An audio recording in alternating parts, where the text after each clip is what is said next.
smart and work hard, but just aren't where or who you want to be. Welcome to your podcast, Real Confidence.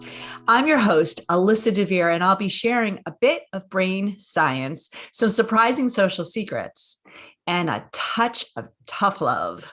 Why? Because I believe confidence is everyone's fundamental right and choice. So let's get to it. My friends, you're in for such a treat in this podcast. This is an honor, a privilege, just a delight for me to introduce you all to somebody that I met about 2 years ago, I think now. We're not going to say where she actually works at the moment, but you're going to hear some really cool reasons why she used to be at a very conservative, large financial institution, now works for one of the best known, most awesome tech companies, and some of the changes that she's made in her life, not just the work stuff, but more importantly, the reason I asked her to be here is one day I'm on a Zoom with her and she's got purple pigtails, total skulls all over her, really adorable top. And I said, did you dress like this back at the bank? And she said, are you kidding? So we're going to talk about that with this wonderful person known as Anna Ettin. Anna, thank you for being here. Thank you so much, my friend. I'm super excited to have this conversation with you. All right. So let's just go back a little bit. You were with, and I'll say it was a bank. You were with the bank for how long? Almost 20 years. I started there as in my early 20s as a punk rocker coming out of high school. I needed great health insurance and took a job as a teller, worked my way up the last bit of what used to be a corporate ladder, and had a fantastic career there. I really enjoyed myself. What I didn't realize until after I left was that it had really shaped the way that I thought and behaved in some unexpected ways. And I think that's what sparked our conversation today. For sure.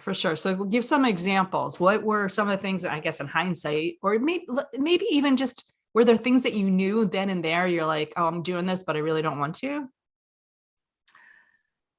I'm sure that there were at points. It's difficult to reflect in that way. I mean, some of them were very functional things. I now work for a company that does a lot of longer form writing. I used to work for a company that used PowerPoint. And so there are different ways of constructing information and presenting information. And because I had spent almost 2 decades working exclusively in PowerPoint, I didn't realize until I was then challenged to write a longer form document how much it had really shaped the way that I put together information, the way that I thought about things. So that's one example, very, very tactical example. For sure. But, this is the Real Confidence show. And so again, as I was looking at your purple pigtails that day, and I hope I'm not offending you, you're not, you worked at the bank for 20 years, so you're not 20 years old anymore, obviously. Like, did you know that you were just dressing to play the part there? Did you know it at the time? So yes and no. Beginning early in career, I began in banking at a time where we were just a couple of years out of pantyhose. I mean, tellers were still expected to wear skirts and hose. And so I fortunately came in at a time where pants were acceptable. I could wear a sundress without hose underneath, but it was not long after. And so there very much was a certain manner of dressing that was acceptable for the role. And I think like any industry, right? I sort of thought of it as, I'm going to wear my banking uniform today, right? So if I were going into fast food or into a warehouse or doing landscaping, I would have whatever appropriate clothing. So this was my banking uniform. And I was able to tell myself that for a long time. Over the course of years, one can typically only afford a wardrobe versus several. And so I think eventually as a younger person, as I came out to the world, started acquiring items, spending more money, my wardrobe became mostly work. And then it became all work. Full stop, right? All work. And all work, no play, but all work, probably all black or gray as well. I managed to keep, yes, mostly. So, but I did manage to keep a little bit of color. People would always joke and say, "Oh, you're probably from HR, aren't you?" Because I'd have a green blouse on with a black suit, or some big funky earrings hidden underneath, or some fun jewelry. So I tried to keep a little something of my own sort of nature there, but stylistically, I mean, very traditional clothing, very traditional hair, makeup, nails, etc. Yeah, well, nails, you got on, you were showing me your gorgeous cotton candy nails and talking about your colorful mask on top of the colorful hair and all the other stuff that you've done now. So, when you did make the decision to leave, you had to re-wardrobe, it sounds like. Well, but I didn't even think about it that way. It was such an after effect. And I mean, even interviewing for the company I work in now, I was told I could wear anything I wanted to an interview. And I thought, oh, well, you say that. And they said, no, if you wear a suit, you will be the only person in the building wearing a suit. You're welcome to, if you would like to, but no one else in the building will have one on. And so I dressed down a little bit for myself. I chose a dress, which was not as formal as I would have worn in financial services, but definitely a little fancier than the corporate offices here. And so it took me, even after meeting a teammate that had rainbow colored hair, it still took me almost a year before I pulled that trigger myself to make a big change in my physical appearance that felt a little bit back to me. Well, so let's like get some juicy now. We've gotten kind of like the facts out on the table, but I mean, like, so you changed jobs. It doesn't sound like it was intentionally so you could dress differently. And of course, dressing is just one symbol of everything here. But Yeah. was there this like liberation? Did you feel like, oh my God, I can actually be, as we say, our authentic selves? Did you feel that? Was there a moment? They're very, I don't know if there's a moment. There were multiple moments where I had these sort of realizations of wow, I didn't realize how much I didn't feel like myself until now I do.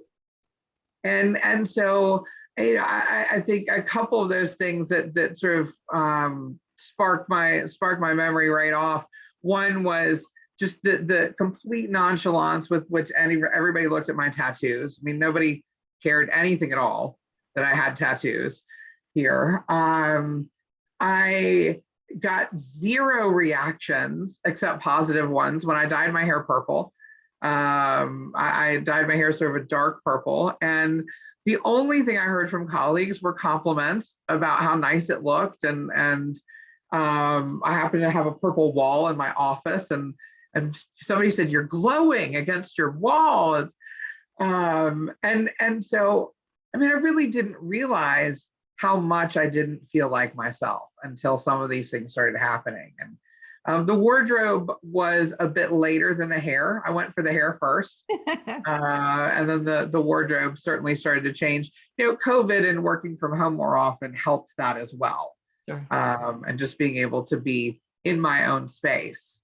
I'm Well, sure for many people. yeah, absolutely. So it's interesting because I've seen even in the ERG Leadership Alliance, we've seen people change over the last year or two in terms of, shoulders up even, right? You can see that they're doing different things and expressing themselves.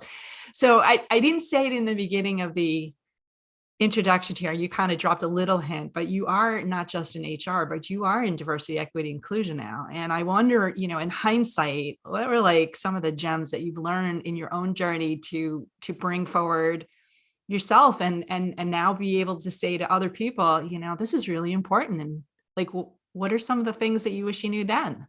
Yeah. So, I mean, so I must give the caveat. I feel like I have a little bit of positional privilege because I am in my mid 40s. I've been in corporate for 2 decades. I feel like I've carved out a niche space for myself, and that does offer a bit of positional privilege. I don't think that my colleagues are going to change their opinion of my decision making because of the color of my hair at this point in my career. In my 20s, they might have, And so I have to acknowledge that for people that are at different stages of their career, that positional privilege might not be there. And so I will offer any advice that might come out of my mouth in the next few minutes to say, please be careful with your own career, right? I mean, be thoughtful about your own career. If being able to wear your nose ring and have visible tattoos and purple hair and spiky shoes and whatever you want to wear is super important, then choose wisely and find a company and a career that offers that level of acceptance. I mean, and as the same place I started from, different careers have different uniforms. And part of that goes along with, you've got to decide what is most important to you on your list of criteria. And if you get 10 things out of a job, if you've got a list of 10 criteria, you're probably not going to get all of them. And so what needs to be at the top? Yeah, no, I think it's really, really important to say that.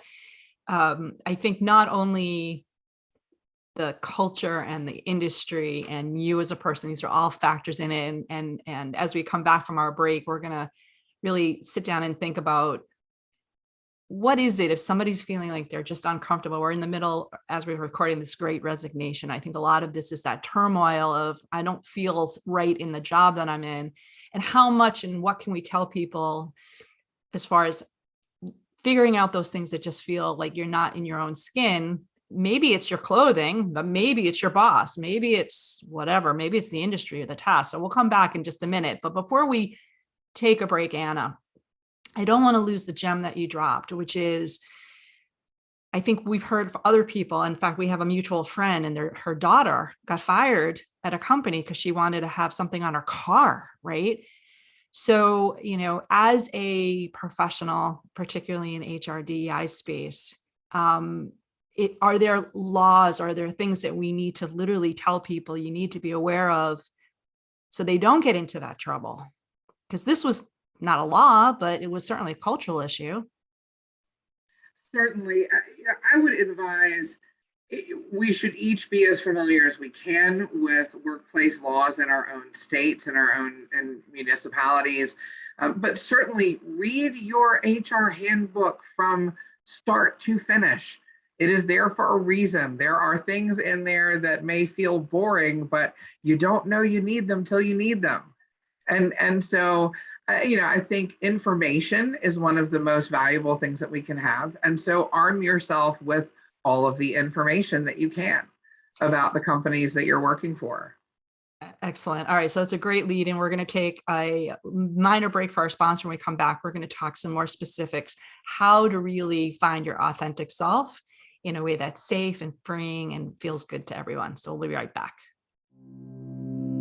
This podcast is sponsored by the ERG Leadership Alliance. ELA is making workplace diversity and inclusion a reality by equipping leaders with the knowledge and tools to run effective employee groups. You can learn more about ELA's many events, training, and tools at www.ergleadershipalliance.com. All right, I'm here with the awesome, amazing, I will have lots more A's after that, but Anna Ettin.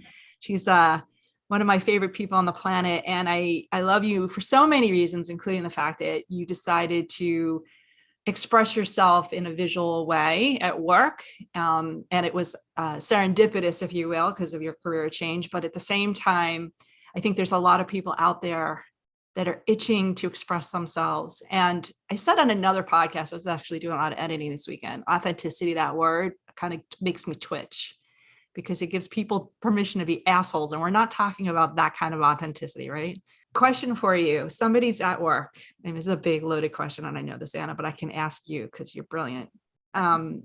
Somebody's at work and they're like, I just feel like I can't do me.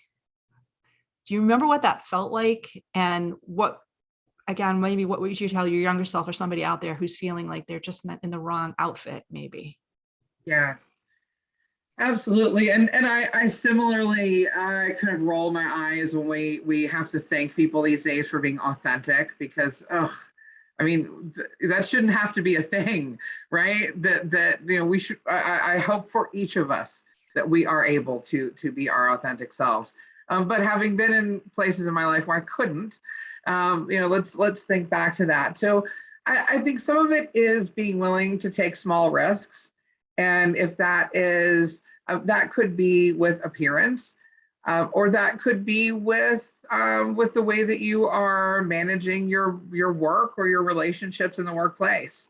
If you feel like you are not able to speak your mind, if that's the self that you can't be, you may look for advocates around you to help create some safe space. And you may just have to take that leap and make the statement in the team meeting that you have been afraid to make, or call your boss aside and ask for the conversation that you've been hesitant to have. There is no way to know until you try it. Calculated risks are very important. So when I began, as I was in a more conservative dressing environment, I took calculated risks. So I wore big funky jewelry. There's nothing in our company policy that said I couldn't wear big funky jewelry. I might not have looked the same as everyone else, but I still felt like me. I still had my stuff there. I was very conscious that in the industry that I worked in, most of the senior executive women had very straight hair, and I have curly hair. And for many years, I would try to straighten or flatten my hair to get that more executive look. And I remember, because it felt messy somehow, it was as if my curliness was perceived as unkempt, as if my unkempt hair then meant that I was not as professional as someone else. And this, I happen to be a white woman. There are Black women that deal with this all day, every day for their entire careers, perception of hairstyles. And I remember the first time that I saw a senior executive woman at my company with curly hair. And I mean, Alyssa, I think I might have actually sent her an email and to thank her. I don't remember if I ever clicked send, but I know I wrote her one to say, like, thank you for just wearing your hair the way that it comes out of your head. I mean, I know, it's no bra burning, just a blow dryer burning. Let's just do it. Oh my gosh. I mean, when you think about, we won't go too far down the rabbit hole, but when you think about the exponential impact. So for a woman that has curly hair to straighten or manage her hair every day in such a way, there is time, there is money, there's just the time you have to stand there doing it every day. There's the money invested in the products. There's time lost that you could be spending with family or doing something else. Preoccupation all day long, right? Because you can do it. And then if you're sorry, it's so funny, Anna, like we're talking very female centric issues here, but this applies to every gender. And of course, as genders are becoming more and more fluid, I really hope that if there's male identifying people listening, not just for yourself, but your daughters, your sons, your gender fluid children, your friends, there are these similar issues. Maybe it's not hair for somebody, maybe like you said, a nose ring or a tattoo or something else that is really part of their identity, part of who they are. Well, it's all covering, isn't it? I mean, right? What we're in some ways, what we're talking about is covering. It is covering a piece of my identity to either fit into whatever workplace work expectations are there or whatever societal expectations are there for me. Yeah. And so it absolutely, whether it is, yes, this is definitely not just about women. And I would say particularly as we begin to gain appreciation and more than acceptance, appreciation for the fluidity of gender and the many different ways in which people are, that we've got to think more carefully and creatively about what that means about how we look. And so I think about the body positivity movement that really initially kicked off to combat the stigma around fatness and to bring some body acceptance. And there are people that talk now about body neutrality, body positivity, but I think what that means is that each of us can now have permission to look however we look. Yeah. And it's going to And take time yeah, to break some of the biases, but at least it feels like some of those walls are coming down. And, I think there's a sadness here for me anyway. We're young, we're kind of rebellious, we are who we are. And then we have to fit into the lane of whatever the company or organizational uniform, as you said earlier. And then we yeah. finally come out sometime. And we know, at least at the Institute, it's about 60 years before we look back and go, shoot, that's not who I am. Right. And we become our full selves. So the goal is to really be who you are, express who you are sooner, better, faster. I just wonder, do you see this really changing you're kind of at the leading edge in the organization you're in the department you're in. Do you see this changing fast and furiously? Do you think in the next 5, 10 years, 20 years, we're going to be able to have these bias break down? I mean, I'm a relentless optimist by nature. So my answer immediately is going to be yes. But I think, yeah, I do believe yes. Some of that will be the generational shift, as the kids today are now growing up in an environment, at least for many of them, in which they have the opportunity to be whoever they are, whatever that may mean to them, from neurodiversity to gender fluidity to any number of other things that we are learning to break down stigmas about, and to become more inclusive and appreciative and understanding of each other. So I think some of that will be the generational shift. And many of us older generations are watching them and saying, I think they have it right. Let's go with them. Please, right? Please. All right. Yeah. So as we're wrapping up, I couldn't help, as you're talking this whole time, every time somebody on a podcast or interview says to me, what's the worst advice you've ever gotten? I have an answer, and I'm going to give it, which will buy you an extra 30 seconds to think about the best advice you ever got relative to this topic. Like the best advice somebody said to you, or the best nugget that you were like, dang, because the worst thing, my mother-in-law, so a generation above me, when I said to her, what should I dress for this particular event? Now, mind you, it was a formal event in New York City, just saying, her advice to me was blend. You should always aim to blend. And I looked at her, I was like, that's the worst advice I've ever got. Like blend? Like what? And so it's kind of a running joke in my head perpetually. So as you're talking, I'm thinking to myself, I wish I knew you a long time ago, because we could have been joking about this 20, 25 years ago. But best advice, or if there's some piece of advice you wish somebody never said to you, I'm game to hear that too. I think the old adage about dress for the job that you want is I think it needs a reframing, right? It's dress to be the person whom you are in the job that you want. I'm clapping. If anyone wondered what that noise is, I'm so excited. That's awesome. Say it again, Anna. Yeah, dress to be the person who you are in the job that you want. I love that.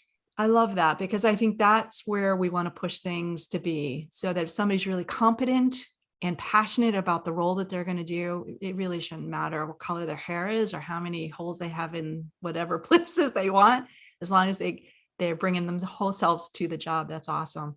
Thank you. Thank you. Thank you for being you. Thank you for sharing such confident words and inspiring all of us, including especially me. Thank you so much for the invitation, Alyssa. And for all of the listeners, sometimes purple hair does make you smarter. I'm just saying. Yes. With that, thanks for everyone for listening. So before we completely wrap up, I want to let you know that full transcripts and show notes for this and other episodes can be found on the website, www.americanconfidenceinstitute.com/podcast. I also want to remind you once again that the best way to get confidence for yourself is to give it to others. And you can do it so easily just by liking and sharing this episode on your favorite social media channels. You can even give me some confidence fuel by sending in any comments about the topics I've covered or ones you'd like me to consider for the future. So for now, this is Alyssa DeVere. Thank you for helping to bring more confidence to the world. This podcast was produced by Mindful Media. All rights reserved by Alyssa DeVere and the American Confidence Institute. Music written and performed by Jeff Weinstein.